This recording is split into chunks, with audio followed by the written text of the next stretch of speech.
야곱은 밧단 아람에 있는 외삼촌 라반의 집에서 20년의 세월을 보내고 하나님의 명에 따라 가나안 고향으로 돌아옵니다.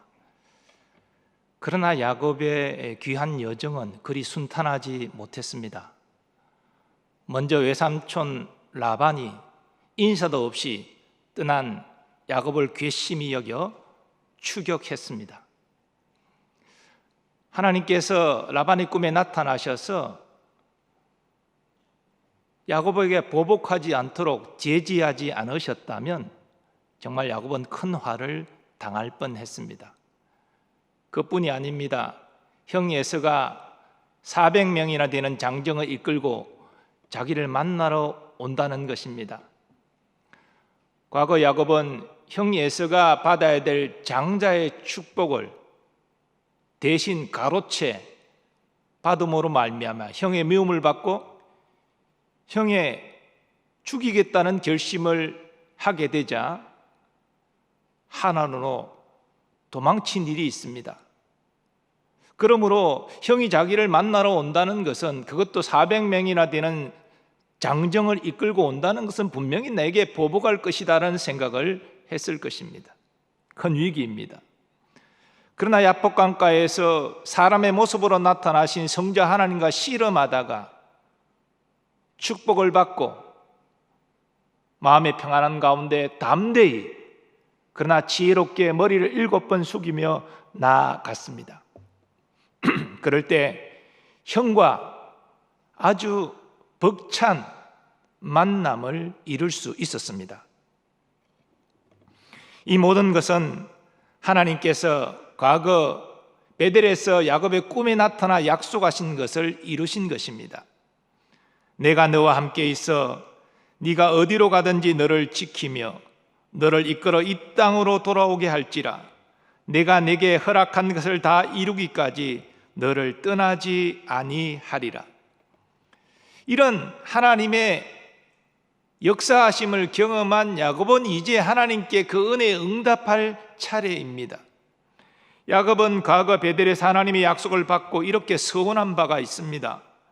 하나님이 나와 함께 계셔서 내가 가는 이 길에서 나를 지키시고 먹을 떡과 입을 옷을 주시어 내가 평안히 아버지 집으로 돌아가게 하시오면 여호와께서 나의 하나님이 되실 것이요 내가 기둥으로 세운 이 돌이 하나님의 집이 될 것이요 하나님께서 내게 주신 모든 것에서 10분의 1을 내가 반드시 하나님께 드리겠나이다. 야곱은 형 에서와 반갑게 만나고 난 이후에 하나님을 자기 하나님으로 고백합니다. 그렇다면 이제 또 다른 서원을 지켜야 합니다. 특별히 야곱은 과거 내가 기둥으로 세운 이 돌이 하나님의 집이 될 것이라고 서원했습니다.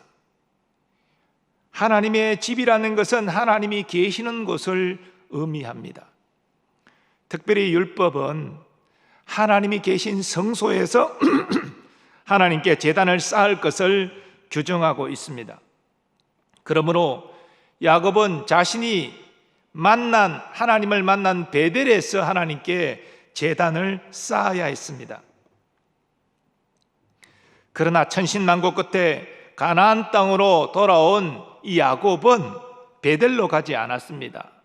대신 물과 목초지가 풍성한 세겜에 정착했습니다. 야곱이 그 세겜 성 앞에 장막을 치고 그 장막을 친 밭을 100크시타에 돈을 들여서 산 것은 그것에 오래 머물겠다는 뜻입니다. 이것은 야곱의 잘못된 결정입니다. 야곱은 하나님을 생각한 것이 아니라 경제적 이득을 생각하고 그렇게 행동한 것입니다. 이런 야곱의 잘못된 결정의 결과로 그의 딸 디나가 그곳 주장 세겜에게 성폭행당하는 비극을 경험합니다. 그 일에 분노한 야곱의 아들들이 세겜 성읍의 남자들을 잔인하게 죽임으로 이제는 야곱 일가 전체가 보복을 당할 그런 큰 위기를 맞이하게 되었습니다. 오늘 본문은 이런 위기 가운데 있는 야곱에게 하나님이 나타나셔서 말씀하시는 것으로 시작합니다. 일어나 베델로 올라가서 거기 거주하며 네가 내 형 에서의 낯을 피하여 도망하던 때에 내게 나타났던 하나님께 거기서 제단을 쌓으라. 베델은 세겜 남쪽에 위치해 있는데 세겜보다 약 300m 정도 고지대에 있었습니다. 그래서 하나님께서는 베델로 올라가라 이렇게 말씀하고 계십니다. 더해 하나님은 야곱에게 거기서 제단을 쌓으라 명하십니다. 사실 베델로 올라가서 거기에서 하나님께 제단을 쌓는 일은 가나안 땅에 도착하자마자 야곱이 무엇보다도 우선적으로 행해야 할 일이었습니다. 그러나 말씀드린 대로 야곱은 육신의 욕심에 이끌려서 잘못된 결정을 하였습니다. 그래서 큰 위기를 맞이하게 된 것입니다. 하지만 하나님은 지금이라도 야곱이 살 길은 베델로 올라가서 거기에서 하나님께 제단을 쌓는 것이라 그렇게 말씀하십니다.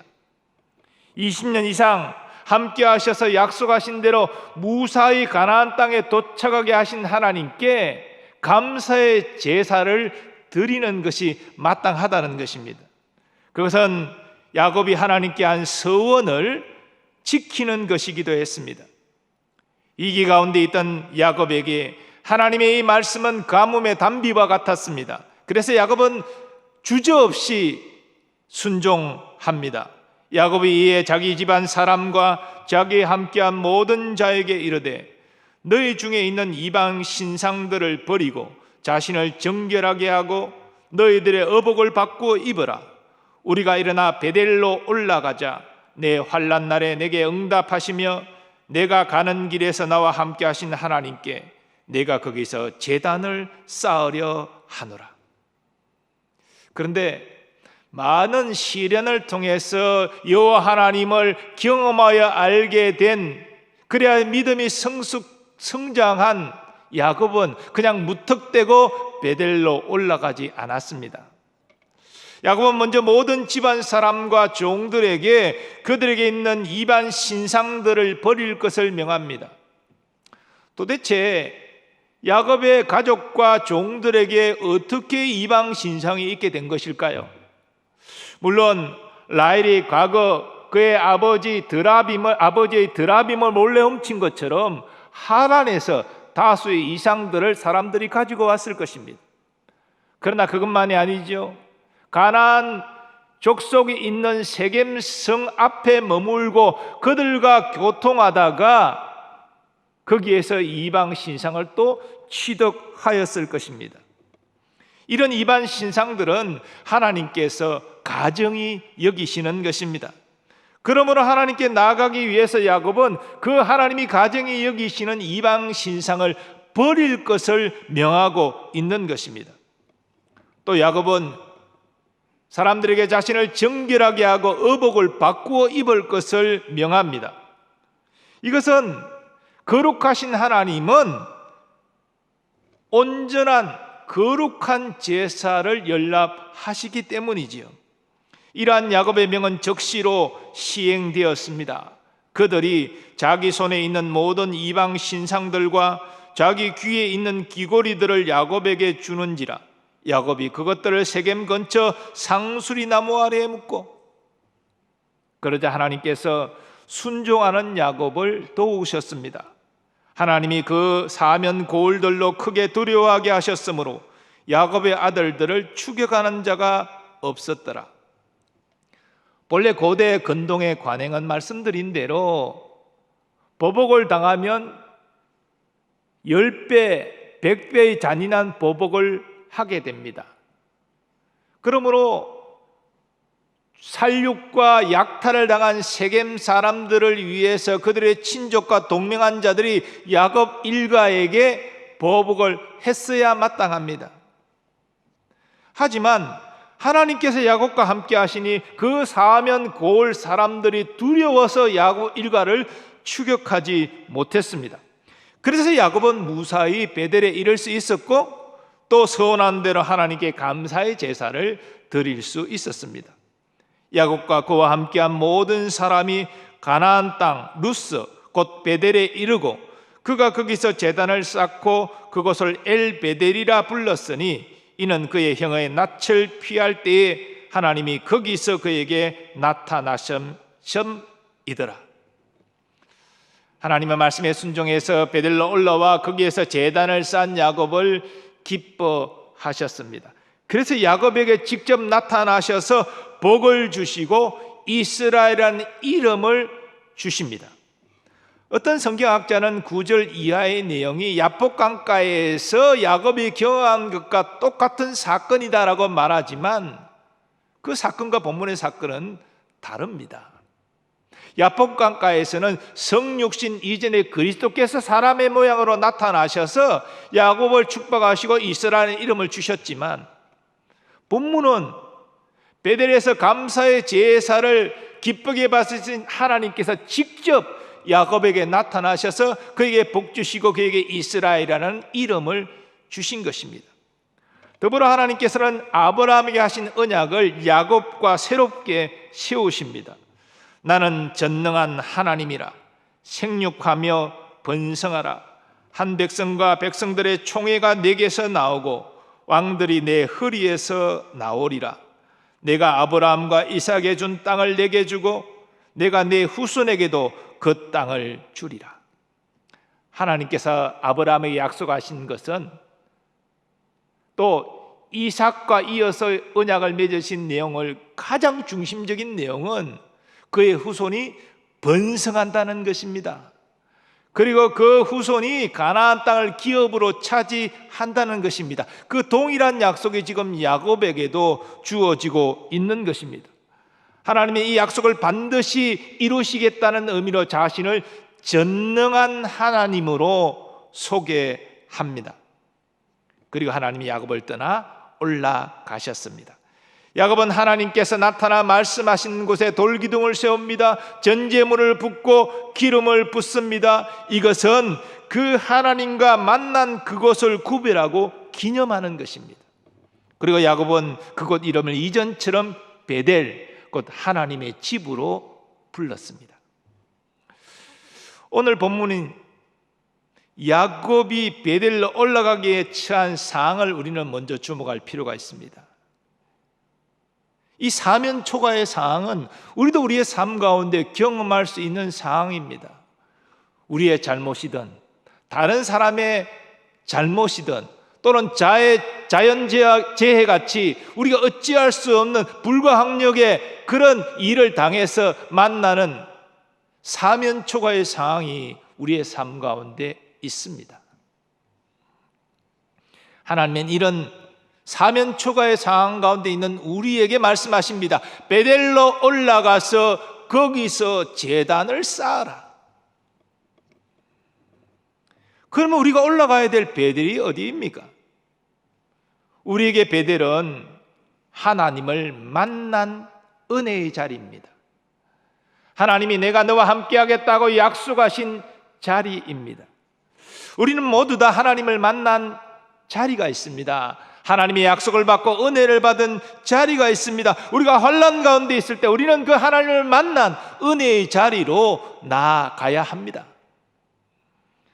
그런데 베델은 장소의 문제만이 아닙니다.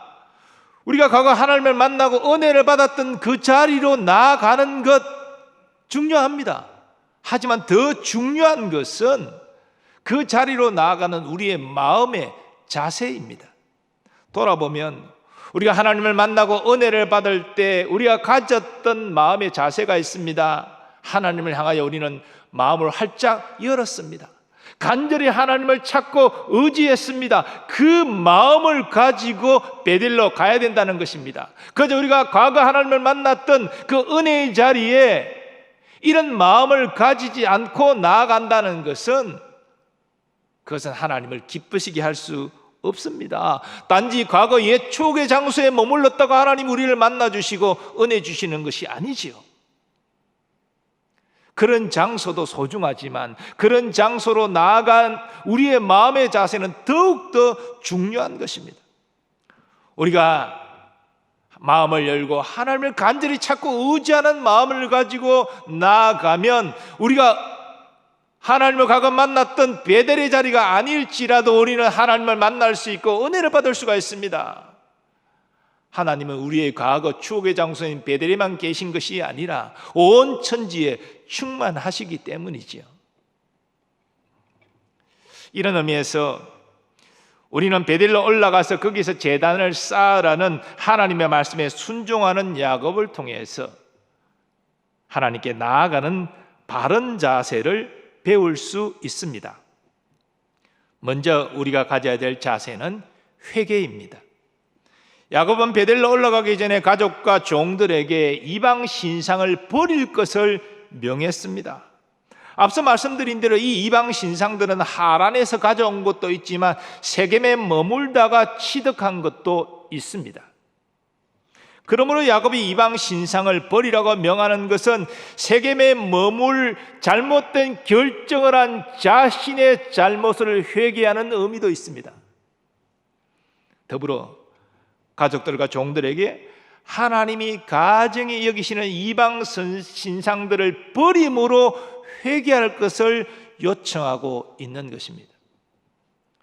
회개는 하나님 내가 잘못했습니다, 용서해 주세요, 입술의 고백만이 아닙니다. 잘못했다고 시인하고 고백했다면 그 잘못된 것을 버려야 합니다. 우리의 입술의 고백이 삶으로 실천되어야 되지요. 삶으로 실천되지 않는 입술의 고백만은 그건 하나님이 기뻐하시는 회개가 될 수가 없는 것입니다. 우리가 하나님께 나아갈 때 먼저 우리의 삶에 잘못된 모습들이 있다면 이것을 버려야 됩니다. 그것이 하나님이 기뻐 받으시는 회개입니다. 다음으로 우리가 하나님께 나아갈 때 가져야 할 자세는 정결함입니다. 야곱이 베델로 올라가는 이유는 무엇입니까? 하나님께 제사를 드리기 위함입니다. 근데 하나님은 거룩하신 분이시지요? 거룩하신 하나님은 온전한 제사를 원하십니다. 온전한 제사는 제물도 온전해야 되지만 그 제물을 드리는 사람이 온전해야 됩니다. 이 온전함이라는 것은 곧 정결함을 의미하지요. 그래서 야곱은 말합니다. 자신을 정결하게 하고 너희들의 의복을 바꾸어 입어라. 하나님께 나아가는 합당한 정결함을 갖추라고 지금 말하고 있는 것이지요. 그리고 야곱은 모든 이방 신상들과 귀고리들을 세겜 근처 상수리의 나무 아래에 묻었습니다. 후대에는 이런 수치스러운 것들을 불사르기도 했습니다. 이것의 의미는 과거 하나님이 원하시지 않고 하나님 앞에 수치스러운 모든 것들과 단절하겠다는 것입니다. 이처럼 정결함은 회개한 우리의 정결한 모습을 삶 가운데 계속 유지하는 것입니다. 회개가 잘못된 것을 버렸다면 그 잘못된 것을 버린 상태를 삶 가운데 계속 유지하는 것이 정결함입니다. 우리가 그렇게 정결한 모습으로 하나님께 나아갈 때 하나님이 우리의 예배 받아주십니다. 우리를 만나주시고 우리에게 복을 주십니다. 그래서 하나님이 이사야 선지자를 통해서 말씀하셨습니다. 여호와의 손이 짧아 구원하지 못하심도 아니요 귀가 둔하여 듣지 못하심도 아니라 오직 너희 죄악이 우리와 너희 하나님 사이를 너희와 너희 하나님 사이를 갈라 놓았고 너희 죄가 그의 얼굴을 가리어서 너희에게서 듣지 않으시게 함이니라. 이 말은 바꾸어 말하면 하나님은 정결한 자의 기도를 들으신다는 의미입니다. 정결하지 못한 자의 기도를 듣지 않으신다는 것은 반대로 정결한 자의 기도를 들으신다는 의미지요. 또 예수님은 예물을 제단에 드리려다가 거기서 형제에게 원망 들을 만한 일이 있는 것이 생각나거든 제물을 제단 앞에 두고 먼저 가서 형제와 화목하고 다시 와서 제물을 드리라 이렇게 말씀하셨습니다. 이 또한 제물을 드리는 자의 정결함의 중요성을 강조하신 것입니다. 이처럼 거룩하신 하나님께 나아갈 때 우리는 정결함 갖추어야 됩니다.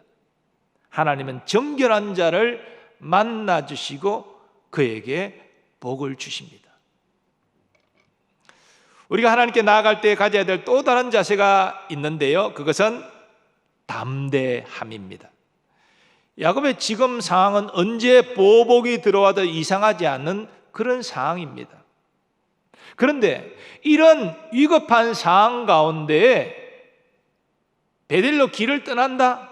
그건 더욱더 자신의 일가를 노출시키는 일로, 이것은 굉장히 합리적인 행동이 아닙니다. 머물러 있는 곳에서 수비를 해도 불리한 상황인데 길을 떠나서 행한다는 것은 더욱더 공격에 노출되는 상황이지요. 그러므로 베델로 올라가서 제단을 쌓으라는 그 하나님의 명령에 순종하기 위해서는 그 상황 가운데 야곱에게 용기가 필요했습니다. 이것은 육신적인 용기가 아니지요. 하나님이 말씀하셨기 때문에 하나님이 도와주실 것이라는 그 믿음의 용기지요. 과연 야곱은 믿음의 용기를 내었습니다. 그 급박한 상황 가운데 세겜을 떠나 베델로 올라갔습니다. 그리고 하나님은 오늘 말씀에 기록된 대로 3개월을 크게 두렵게 함으로 야곱 일가를 추격하지 못하게 하셨습니다. 우리도 어려운 상황 가운데 하나님께 나와 예배하고 기도하기 위해서는 용기가 필요합니다. 용기는 우리 자신의 힘을 믿는 것이 아니지요. 말씀드린 대로 하나님을 신뢰하고 믿는 것이 용기지요. 그래서 우리는 어려운 상황 가운데 하나님을 바라보고 용기를 내야 됩니다. 그리고 두려움을 떨쳐야 됩니다. 하나님이 과연 나를 도와주실까? 하나님이 이런 문제까지도 신경 쓰실까? 정말 이거 시간 낭비하는 건 아닐까? 이런 의심과 두려움이 우리에게 있습니다. 특별히 힘들고 어려운 상황일수록.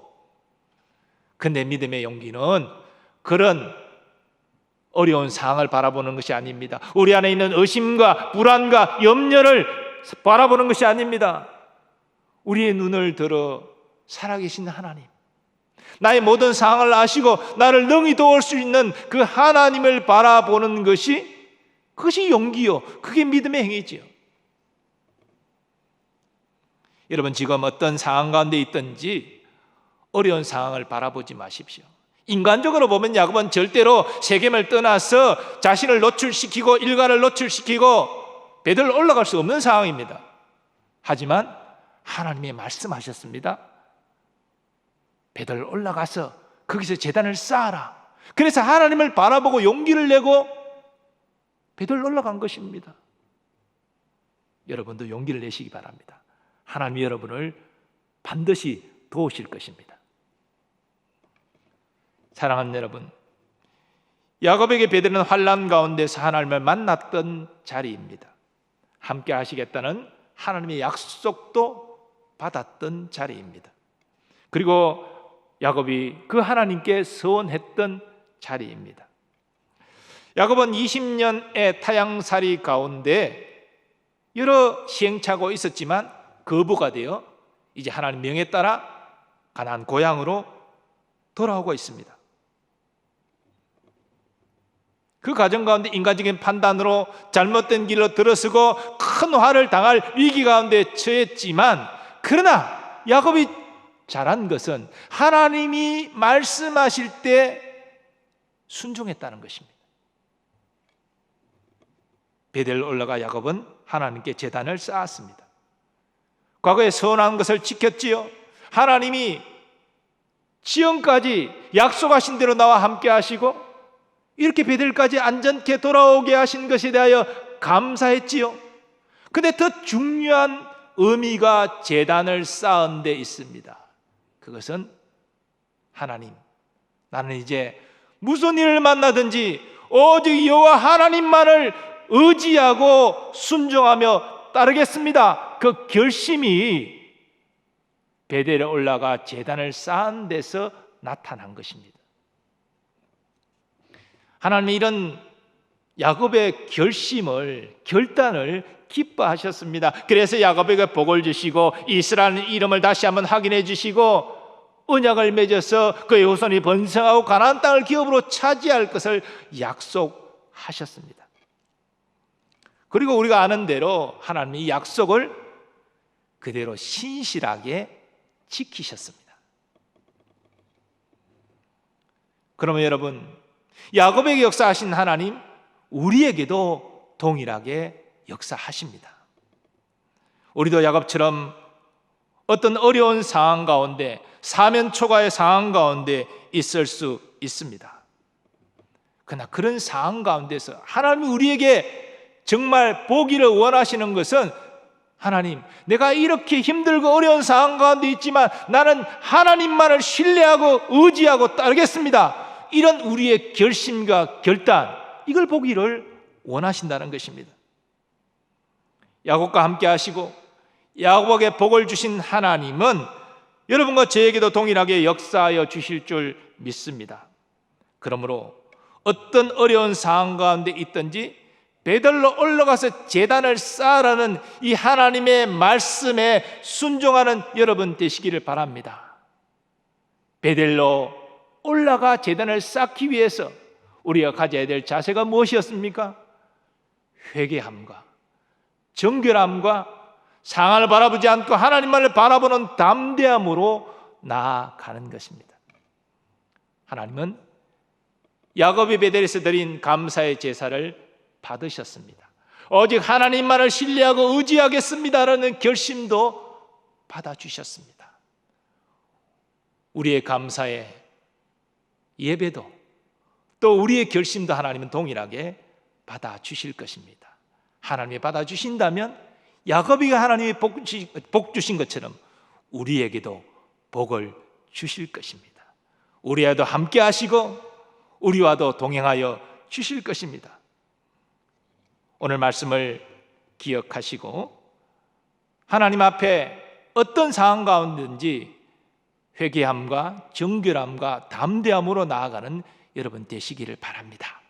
그리고 야곱이 그랬던 것처럼 하나님께 감사의 제사를 올려드리고 오직 하나님만 신뢰하고 의지하겠습니다 결단하는, 그리하여 일생 여러분과 함께 하시고 인도하시는 하나님을 경험하는 여러분 되시기를 예수님의 이름으로 축원합니다. 아버지 하나님, 오늘 야곱이 처해 있는 그 사면초가의 상황은 우리의 삶 가운데도 얼마든지 경험됩니다. 그런 상황 가운데 하나님 나타나셔서 베델로 올라가서 제단을 쌓으라고 말씀하셨고 야곱은 이에 순종하여 하나님을 만나고 큰 복을 받았습니다. 주여, 우리에게도 야곱처럼 회개함과 정결함과 담대함을 가지고 은혜의 보좌 앞에 담대히 나아가게 하여 주옵소서. 오직 하나님만을 사랑하고 신뢰하고 섬기겠노라 결단하게 하여 주셔서 하나님을 만나고 하나님의 약속을 받고 하나님의 인도하심을 받는 우리의 복된 삶이 되게 하여 주시옵소서. 예수님의 존귀하신 이름으로 기원하옵나이다. 아멘.